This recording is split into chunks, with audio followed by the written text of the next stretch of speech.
Kerala story 2 இந்த படத்துடைய டைரக்டரும் ப்ரொடியூசரும் கேள்விகளுக்கு பதில் சொல்ல முடியாமல் ஓடுறத முதல்ல பார்த்தாங்க.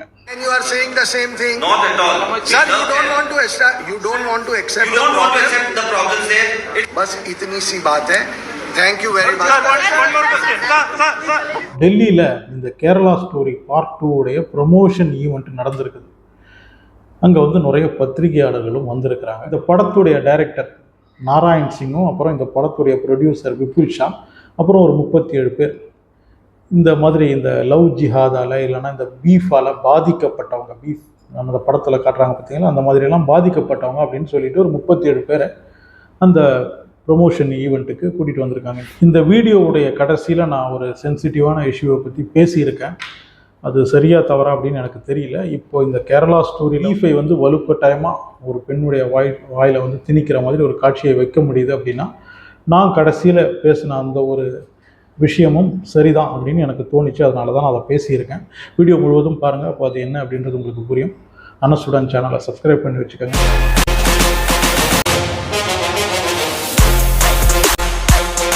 கேரளா ஸ்டோரி பார்ட் 2ல் நடந்ததை போலவே பாதிக்கப்பட்ட ஒரு 37 பேர் தான் இங்கே வந்திருக்கிறாங்க அப்படின்னு சொல்லிட்டு தான் அந்த ப்ரொமோஷன் ஈவெண்ட்டுக்கு அத்தனை பேரை கூட்டிகிட்டு வந்திருந்தாங்க.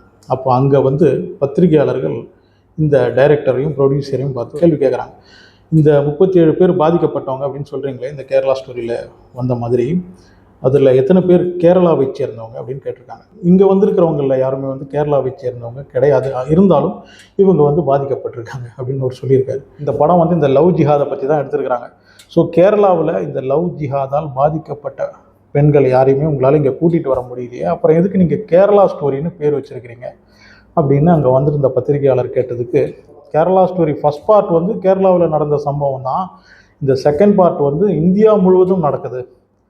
அதனால் வந்து இது கேரளாவில் இருந்து மட்டும் கிடையாது, எல்லா இடத்துல இருந்துமே பாதிக்கப்பட்டவங்க வந்திருக்கிறாங்க அப்படின்னு அவர் சொல்லியிருக்காரு. கேரளாவில் இந்த மாதிரிலாம் சம்பவம் நடக்கலை அப்படின்னு சுப்ரீம் கோர்ட்டே சொல்லியிருக்காங்க. அப்புறம் எதுக்குங்க நீங்கள் வந்து சுப்ரீம் கோர்ட் சொன்னதை கூட கேட்காம இப்படி ஒரு படம் எடுத்திருக்கீங்க அப்படின்னு திருப்பியும் பத்திரிகையாளர்கள் கேட்க, சுப்ரீம் கோர்ட்டையெல்லாம் நாங்கள் அவமதிக்கல, இந்த மாதிரி இந்த பிரச்சனையெல்லாம் வந்து அசம்பிளியில் இருக்குது, அதை பற்றின எல்லா டீட்டெயில்ஸும் அசம்பிளியில் இருக்குது, உங்கள் சீஃப் மினிஸ்டர் கூட சொல்லியிருக்கிறாருங்க அப்படின்னு திருப்பியும் அந்த டைரக்டர் சொல்ல. ஆனால் அமித்ஷாவுடைய டெப்யூட்டியாக இருந்த கிருஷ்ண ரெட்டி அப்படின்றவர் இந்த மாதிரி சம்பவம் எதுவும் நடக்கலை அப்படின்னு சொல்லியிருக்காரு அப்படின்னு திருப்பியும் பத்திரிகையாளர்கள் கேட்க, இந்த படத்துடைய டைரக்டர் வந்து இப்படிலாம் கேள்வி கேட்பாங்க அப்படின்னு அவர் எதிர்பார்க்கல, அவர் ப்ரிப்பேராக வரல. அதாவது இதுக்கு மேலே நம்ம இனிமேல் பேசினா மாட்டிப்போம், ஏற்கனவே பொய்யா சொல்லி ஒரு படத்தை எடுத்தாச்சு, திருப்பியும் இங்கே வந்து எவ்வளோ பொய் தான் சொல்கிறது, அப்படிலாம் போய் சொன்னால் மாட்டிப்போம் அப்படின்னு புரிஞ்சுக்கிட்டு உடனே அந்த ப்ரொடியூசர் வந்து டைரக்டருடைய கையை பிடிச்சிக்கிட்டு இழுத்துட்டு போயிருக்கிறார். இதுதான் அந்த ப்ரொமோஷன் ஈவெண்ட்டில் நடந்திருக்கு. உண்மையிலேயே அங்கே கூட்டிகிட்டு வந்தவங்கெல்லாம் பாதிக்கப்பட்டவங்களா, இல்லைன்னா ஏதாவது படத்தில் 1-2 சீன் நடிச்சுக்கிட்டு இருந்தவங்களா அப்படின்றதெல்லாம் அவங்கள ஒழுங்காக கேட்டால் தானே தெரியும். ஆனால் அவங்களையும் பேச விடல. அதில் 1-2 பேர் வந்து அவங்கள அறிமுகப்படுத்திக்கிட்டாங்களே தவிர அவங்க எப்படி பாதிக்கப்பட்டாங்க அப்படின்லாம் பேசவே இல்லை. அதை பற்றி அவங்க சொல்லவே இல்லை.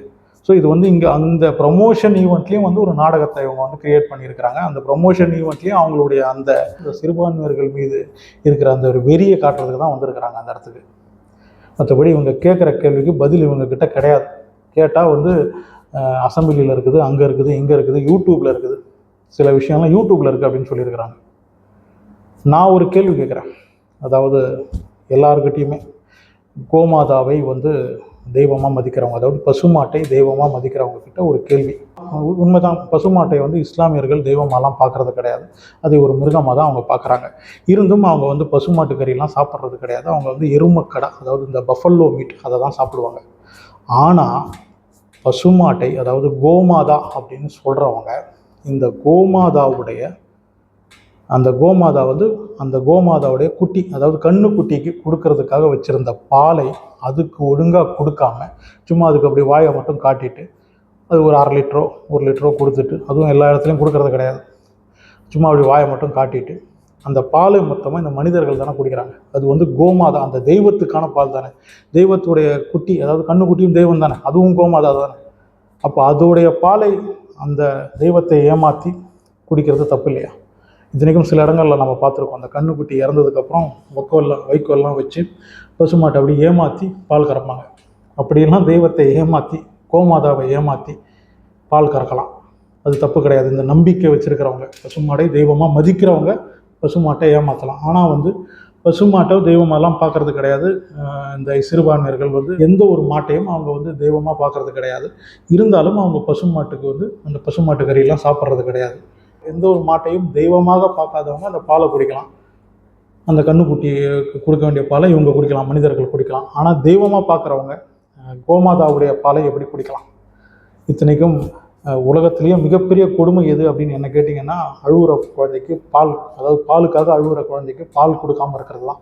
கன்றுக்குட்டியும் ஒரு தெய்வம் தான், அதுவும் பாலுக்காக எவ்வளோ முறை அழுகும். ஆனால் அதையெல்லாம் ஏமாற்றி நீ வந்து தெய்வம் அப்படின்னு பசுவை சொல்லிட்ட அப்படின்னா அப்புறம் அந்த தெய்வத்துக்கு கொடுக்க வேண்டிய எல்லா மரியாதையும் கொடுத்தே ஆகணும். அந்த தெய்வத்துடைய குழந்தைக்கு கொடுக்க வேண்டிய பாலை ஒருபோதும் நாம் எடுத்து சாப்பிடக்கூடாது.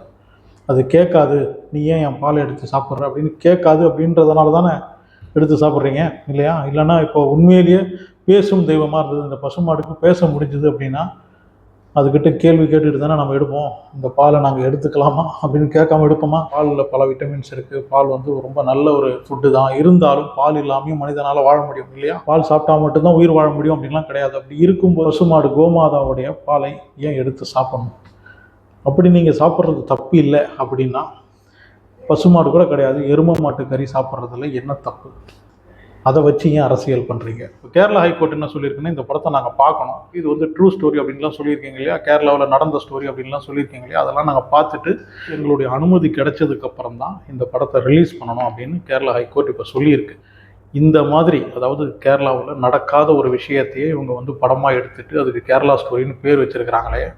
யூபியில் அங்கே வந்து பீஃப் வச்சுருக்கிறாங்க அப்படின்னு சொல்லிட்டு வீட்டிலேருந்து இழுத்து வெளியில் போட்டு அடித்து சாவடிக்கிறது, ஜெய் ஸ்ரீராம் சொல்ல வைக்கிறது, இந்த மாதிரிலாம் நடக்குதுல்ல. உத்தரப்பிரதேஷ் ஸ்டோரி அப்படின்னு ஒரு படத்தை எடுத்து அதில் இந்த மாதிரி சம்பவங்கள் எல்லாம் வச்சு ஒரு படத்தை ரிலீஸ் பண்ண வைக்க முடியுமா? இல்லை அந்த படம் எடுத்தவனை தான் வாழ விடுவாங்க, அவ்வளோதான், அதோட முடிஞ்சது அவங்க கதை. ஆனால் இந்த கேரளா ஸ்டோரி ஃபஸ்ட் பார்ட்டுக்கு நேஷ்னல் அவார்டே கொடுத்துருக்குறாங்க. மத கலவரத்தை தோன்ற மாதிரி ஒரு படத்தை எடுத்துட்டு அந்த படத்துக்கு நேஷ்னல் அவார்டு வேறு. இத்தனைக்கும் உண்மை இல்லாத ஒரு சம்பவத்தை 32,000 பேர் கேரளாவிலேருந்து ஐஎஸில் போய் சேர்ந்தாங்க அப்படின்னு சொல்லிட்டு ஒரு கதையை ஒன்று விட்டுட்டு கடைசியில் 3 பேர் அப்படின்னு சொல்லியிருக்கிறாங்க. இந்த மாதிரி ஒரு படத்துக்கு நேஷ்னல் அவார்டு. இந்த படம் இப்போ இவங்களுக்கே திருப்பி ஆப்பு வைக்குது அப்படின்னு தெரிஞ்ச உடனே Kerala state BJP president Rajeev Chandrasekhar, இவர் வந்து ஏஷியா நெட்டுடைய ஓனர் கூட, இவர் என்ன சொல்லியிருக்காருன்னா, நான் இந்த படத்தை எப்படியும் பார்க்க போகிறது இல்லைங்க, அது நீங்கள் வேணா சொல்லிட்டு போங்க, நான் எப்படியும் இந்த படத்தை பார்க்க மாட்டேன் அப்படின்னு சொல்லியிருக்கிறாரு. கேரளாவில் தெரியாமல் பீஃபை கொண்டு வந்து பாலிடிக்ஸ் பண்ணிட்டோங்க, அதை கடைசியில் நம்ம வாயிலே வச்சிட்டாங்களே அப்படின்னு இப்போ தான் ராஜீவ் சந்திரசேகரனுக்கு புரிஞ்சிருக்குது. இந்த மாதிரி எல்லாருக்கும் புரியும். ஏன்னா எங்கே விளையாடணுமோ அங்கே விளையாடணும். அவன் பீஃப் சாப்பிட்றவன் அவன் உங்கள் மகளையும் சாப்பிட வைப்பான், சாப்பிட்லன்னா கூட பிடிவாதமாக வாயில் திணிப்பான் அப்படின்லாம் ஒரு படம் எடுக்கிறது எவ்வளோ கேவலமான செயல். உங்களுடைய கருத்தை வந்து கமெண்டில் வந்து சொல்லுங்கள். நான் அனசுடன் சேனலை சப்ஸ்கிரைப் பண்ணி வச்சுக்கோங்க.